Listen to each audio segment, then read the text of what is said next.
Hi, Pisces Sun, Moon, and Risings. Welcome to your June 2022 horoscope. My name is Cailin, and today I'm going to be covering the major transits for the month ahead using tropical astrology and the whole sign system. I strongly recommend that you watch your horoscope for your ascendant sign first and foremost, because it will be the most accurate for you overall.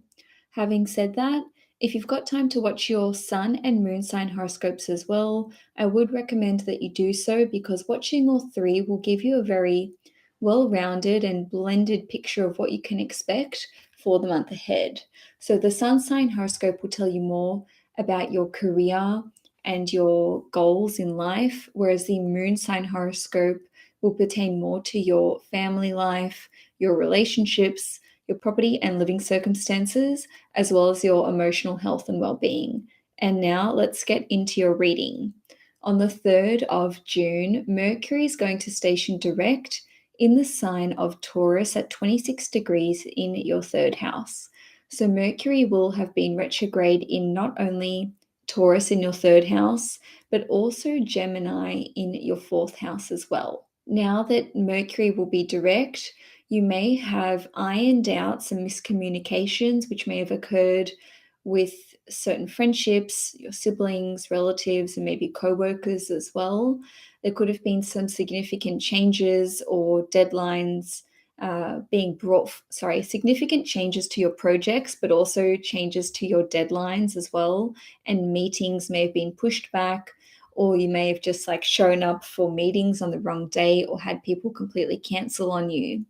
Now, you may have experienced some technological breakdowns or some issues with your vehicles. The good news is once Mercury is direct, this is when things can start to calm down and go a lot more smoothly. There is always a post-shadow period for 2 weeks. So after the 17th or the 18th of June, things will well and truly be back to normal. Now, on a different level, with Mercury having been retrograde in Gemini in your fourth house, this can see you maybe having reevaluated your current living circumstances. So maybe you've made some decisions about the relocation process, basically moving somewhere else, doing some renovations to your property. If you have been looking at relocating, you may have changed your mind about the areas where you want to live or what sort of property you are looking for. On a different note, if you have tenants, they may have moved out during this period of time or given you notice that they are going to be doing so shortly. Now, on the 4th or the 5th of June, depending where you live in the world, Saturn is going to station retrograde in the sign of Aquarius at 25 degrees in your 12th house. Every year, Saturn spends 5 months being retrograde, so it's not necessarily a big deal, but I do like to mention when planets station direct and retrograde. So, with Saturn retrograde in your 12th house, you may be actually working out some of your problems or concerns during your sleep. So, you could be solving issues while you're sleeping or while you're meditating. And for some of you, you may be making repeated efforts to get into some sort of routine with your sleep, or perhaps you are looking at getting into meditation or yoga. You could be working really hard at these things. And for some of you, you may be deconstructing your understanding of spirituality. So maybe you had a preconditioned idea of, how it works, what to expect, and now you could be sort of unraveling what your preconceived ideas were. And on a more physical level, for those of you who are, filmographers, photographers, or who work in some sort of confined space, such as a laboratory or an art studio, you could be putting in some extra long hours when it comes to finishing off a project or editing some sort of work that you've been doing. And on a different level, this could just be a time where there's less time for rest and relaxation due to you having to work really hard on some sort of project behind the scenes. Now, on the 11th or the 12th of June, depending where you live in the world, we are going to see a conjunction occur between Venus and Uranus at 16 degrees in Taurus in your third house. This conjunction occurs about once a year, and the nature of Uranus is that it has a very chaotic energy. It can represent things which are unexpected happening or unforeseeable, or it can also represent things that are premature, so happening earlier than expected. So, because this is occurring in your third house, this can see you out of the blue, starting up some sort of new project with a friend, with a sibling, with a relative, maybe like a cousin, an aunt, or an uncle. You could actually make a new friend and the two of you could hit it off straight away. The third house represents small groups. So you may even, have a new friendship group forming. And this could be really unexpected. The circumstances in which you meet could be really random and it could be like a chance encounter. Now, the third house is also connected to clients, co-workers, and collaborations of all kinds. So you could be striking up some sort of new partnership. You could form a new business connection with someone. You could be working on a project together, starting a new collaboration. And because this conjunction will be opposite the moon in Scorpio in your ninth house, perhaps this person is of a different cultural background to you. They could live in a different country to you. And on a different note, this new project or collaboration that you're working on could be something which is circulated to an international market, or perhaps that is your target audience. Now, the third house represents projects and communications pieces, and the planet Uranus represents inventions and new innovations. So, you could have a fresh new idea for a new project that you are starting, or a new invention that you want to create. You may be developing a prototype for something new, and the way that Venus Uranus conjunctions can play out is that you can receive a sudden download of information for something creative that you want to do. So, with the third house ruling over communications, if there is a writing piece that you have created, or perhaps you've made a video, or you've put together some sort of report or essay, this could go viral and this could actually lead to new connections and new opportunities. The third house also represents education in terms of short courses and receiving diplomas and qualifications and certifications. So you may unexpectedly commence something. So maybe you had no intention of doing a course, but then something pops up and you're like, hey, this would be an awesome idea.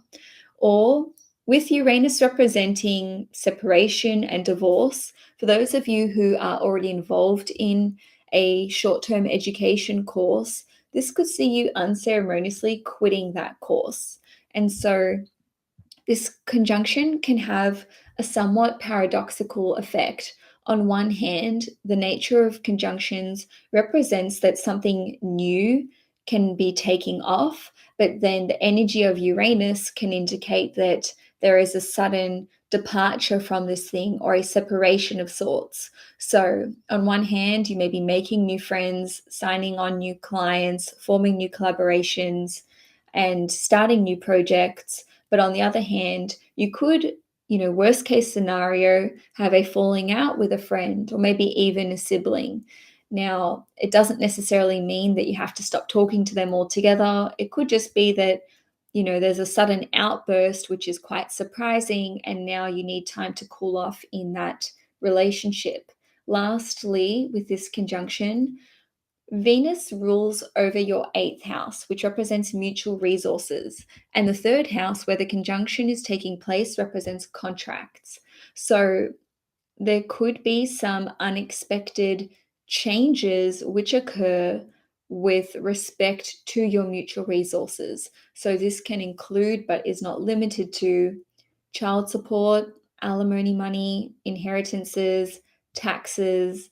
So, any kind of combined bank account that you have with another person or resources that you share with another person, essentially the arrangement could be subject to some sort of surprising change. And, it could be that you are the one who is initiating this change, and perhaps this is taking the other party by surprise. Now, on the 15th/16th of June, depending where you live in the world, we're going to see a conjunction taking place between Mars and Chiron in Aries at 15 degrees in your second house. This conjunction takes place about once every 2 years. So, in order to understand how this can impact you, let's first have a look at what Mars and Chiron represent. Mars is the planet of willpower, drive, ambition. It represents how we take action. It can also represent arguments and aggression and, worst case, violence and having a temper. Now, Chiron represents our core spiritual wound, or this could be like an emotional wound. And essentially, Chiron was initially classed as an asteroid when it was first discovered, but then later it was reclassified as what's known as a centaur. Now, I'm not talking about the wild beast, half horse, half man centaur. This is more of like a planetoid. Anyway, you can look that up if you're interested. Now, what Chiron represents in astrology is based on the Greek mythology figure Chiron, who was a real centaur, not that centaurs are real, but essentially Chiron was a very gifted healer, and he was able to heal everyone who came to see him. So basically, he was very well versed in healing with herbs, medicine. He was also a teacher, and one day he was fatally wounded by an arrow, and the only person that he couldn't heal was himself. And as given that he was not he was half mortal and half immortal, so he couldn't actually die. So he was living out his days in pain and suffering. And from this story, we can see how Chiron plays out when we experience it astrologically. So Mars and Chiron together in your second house represents there being some sort of core wound that needs to be addressed with respect to your finances and your resources and your material possessions. The second house also represents our values. So, this can be anything that we value: your time, your resources, how much we value ourselves, and so on and so forth. Because this conjunction is occurring at 15 degrees, which is the Gemini degree, this represents that there may be a conversation which is had around these topics or regarding these topics. We may consume information pertaining to these topics. And essentially, this can see us needing to be very cognizant of how this is affecting our mentality.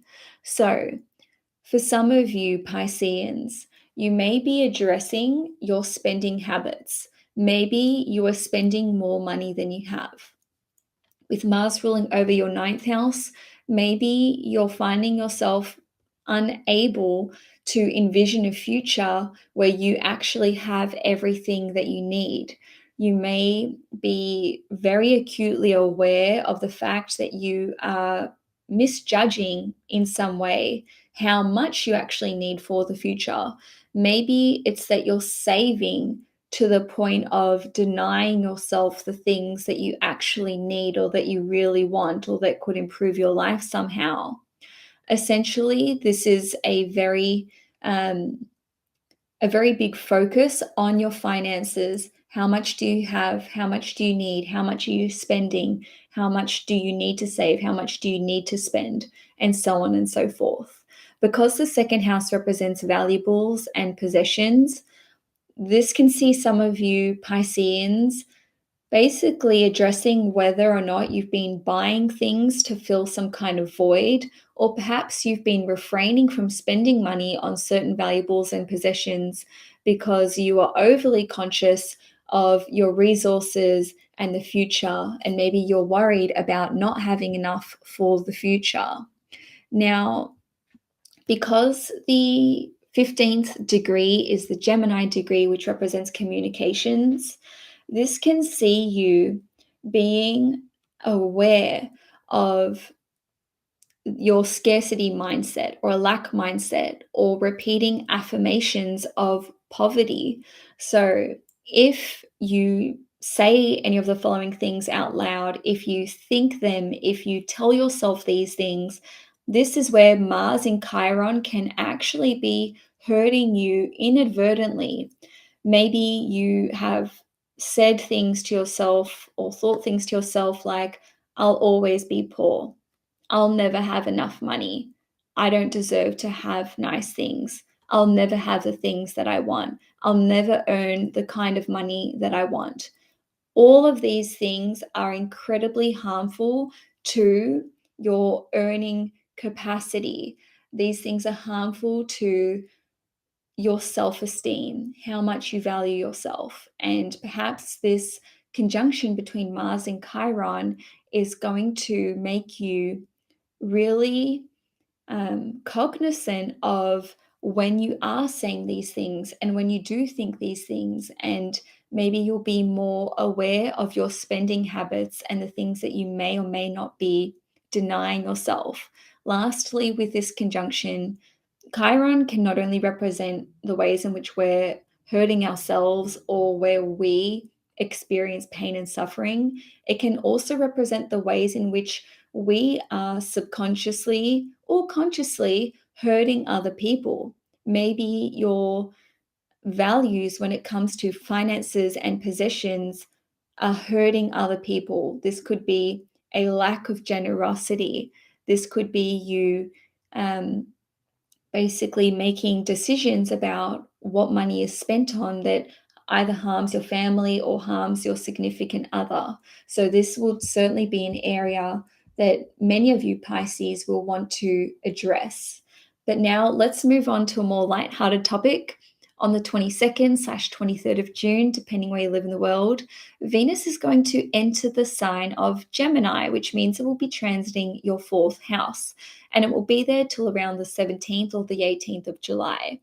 Wherever Venus goes, whichever house it transits, it brings some sort of blessing there, or things can go more smoothly. We can have more opportunities and derive more enjoyment from whichever house Venus is transiting. So, with Venus in your fourth house, this can see you investing in things for your home. Maybe this is new art, decor, furniture. You could be feeling extremely creatively inspired while you are in your home. You could actually receive money to put towards your home. And I'm saying that because Venus rules over your eighth house, which represents mutual resources. For some of you, you could actually be buying a new home. And I'm saying this because Venus rules over your third house, which represents contracts. And essentially, with Venus ruling over your eighth house, this can represent you combining resources with another person to purchase a home. Now, on a different level, the fourth house is connected to your family. So you could be spending more time with family. You could be having friends and family over to your home. Maybe you're just entertaining in your home more or feeling more sociable in your home environment. And lastly, the fourth house is connected to our emotional state. So this can see you feeling more at peace. Maybe you're feeling more emotionally content and in balance. Maybe you're just feeling happier and more joyful. Now, on the 28th of June, Neptune is going to station retrograde at 25 degrees in Pisces in your first house. Like Saturn, Neptune spends about 5 months every year being retrograde. So it will be retrograde until the 4th of December in 2022. Neptune is one of your ruling planets. The other planet would be Jupiter. And essentially, to understand how this transit is going to impact you, let's first have a look at what Neptune represents. So Neptune is a planet which rules over donations, charity. It's where we can give selflessly and be very altruistic. But on the other side of the coin, this is where we can experience exploitation or exploit others. This represents the victim savior complex, and it also represents escapism, especially escapism through substances. So, with Neptune being retrograde here, it can sort of invert this energy. And Neptune is also connected to confusion, fogginess, and not really understanding things for what they really are. So, this can see you feeling less confused and actually having more clarity. Now, the degrees at which Neptune will be retrograde will be 25 degrees, going back to 22 degrees. And because Neptune takes such a long time to do a full orbit through all 12 signs, I like to give it a 1 degree orb in terms of when we're really going to feel this transit. So the Pisceans who will feel the most impacted by this will be Pisces risings, suns, and moons between about 21 degrees and 26 degrees. So maybe you're gaining more clarity. Maybe you're understanding behavior which has been potentially self-sabotaging or harmful in some way, shape, or form. Maybe you are becoming aware of where you have been giving too much to other people. And I would say this would be more like giving your time, so like your emotional resources. In some instances, it could be that you are giving a lot of money away, and this could actually be to your detriment or more than you can afford to give. You may be aware of people taking advantage of your good intentions and your generous nature. You may become aware of where you have been forgiving to the point where it's bordering on permissiveness. And what I mean by that is, being so altruistic and selfless that people just take and take and take. So the positive here is that you can become aware of energy draining activities, behaviors, and relationships. And I'm sure some of you Pisces will start having some sort of meditation process or cleansing process just to really purify your energy, especially if you've been around people who are extremely draining of your energetic energy and resources, really. So, another way that this can play out is that you may be working to give up your dependence on alcohol, certain drugs, or recreational substances. Maybe this is to do with self medicating. And even if it's not going cold turkey, maybe it's a reduction in how much you are, consuming certain substances.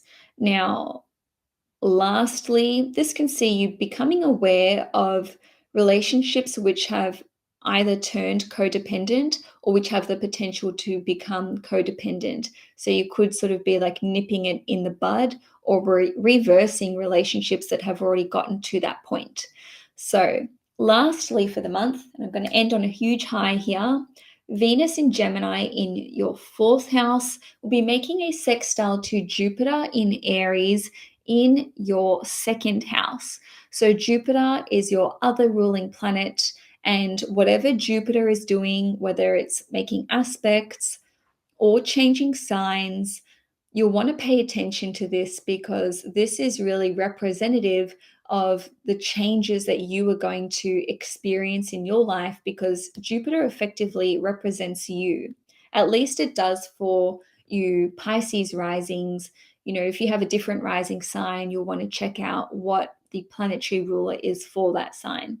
Nonetheless, the fourth house represents your home life, property, living circumstances, family, and emotional state of well-being.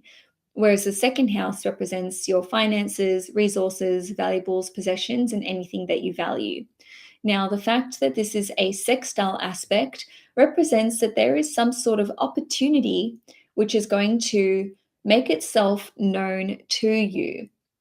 Now, I've given this example in a few of my other horoscope videos for June, but you can think of sextiles as someone giving you money and they're like, hey, go spend this money on yourself, but they don't hand it to you. They put it on the table and you have to actively pick it up and pocket it. Okay. So another way I could explain this would be sextiles are like having a gift voucher that you receive from another person, but you need to go and take the card and spend it on whatever it is that the card is for. So you do have to explicitly engage with the opportunity in order to capitalize on it. So, on one hand, you could actually experience an increase in your finances or in your resources, and this could somehow be benefiting you with regard to your family. Maybe you need to support them. Maybe you want to just do something nice for them. Maybe you want to um, have some sort of social event at your place and now you've come into a bit of money or you have the resources to host such an event. On a different level, you may receive a piece of advice from a family member or from your flatmate where it's like a little pointer or a tip on how to make more money through your own efforts, how to generate more income, how to ask your boss for a raise. And the reason why I'm mentioning these things is because not only does Jupiter rule over your first house, it also rules over your 10th house as well. So this represents your career and it represents your boss. So maybe you're looking at striking up a conversation with asking your boss for more money. Now, you could receive a valuable or a material possession, and this could be as a gift, or they could be giving you money and saying, hey, go and buy something for the house or whatever it is that you need. And essentially, some of you could actually be buying a home or investing in things for your home. So, lastly, with this transit, you could have a conversation with a family member or a flatmate, which leads to you having an increased sense of self worth and self value. Maybe this is a very enlightening conversation, which helps you to understand your inherent value or to realize the ways in which you can basically create more abundance in your life. And like I said earlier, potentially increase your income and your resources. And so, Pisces, that's all I have for you for June 2022. If you enjoyed this horoscope, please give it a thumbs up. If you'd like to see more content on this channel, please hit the subscribe button. And if you'd like to book a private one-on-one reading with me, you can do so via the link in the description box below. Enjoy your month ahead, Pisces, and I will see you in July.